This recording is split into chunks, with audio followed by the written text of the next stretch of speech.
My next one is static tire squat with a dynamic ball push. So with these, all you want to really do is sit down as low as possible, have your toes pointed outward in a sumo-like stance, and you want to focus on catching that ball and pushing it out without changing the level of your hips.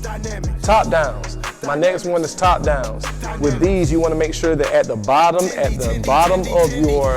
of your sitting stance, on your bench or your chair, whatever you're sitting on, your legs are at 90 degrees. You're pushing through your heel at all times. You can even curl your toes can roll, but you want to make sure that you're pushing through your heel and you start at 90 degrees. You're going to stand up and you're going to sit down. You're going to ease yourself down. Don't just fall, don't just plop. You want to ease yourself down. You want to control up and be controlled coming down.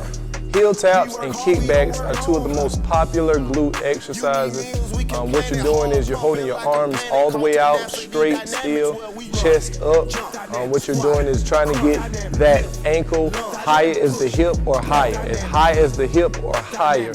You're creating static within the still leg as well as the still glute. And by using that other leg, you're isolating that glute, which makes for a great dynamic posterior chain. For your partial step-ups, you want to always make sure that you're trying to keep your quad range within the same for each step.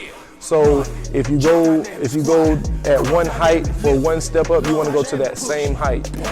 You can add weight and load the hamstring, or you can choose to do it without, 15 to 25 reps.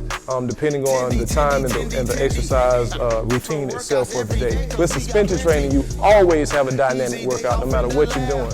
But with this one in particular, all we're doing is sitting down on the ground. You got to make sure you have a good lean. You don't want to be too far straight up.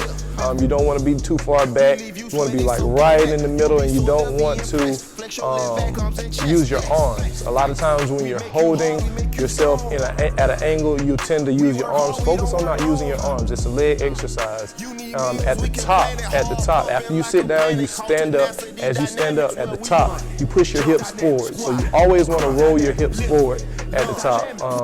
I think you get a lot more out of the exercise by timing it. Don't sacrifice, trying to go fast for not pushing your hips forward, because the hip thrust is one of the most important parts of this exercise.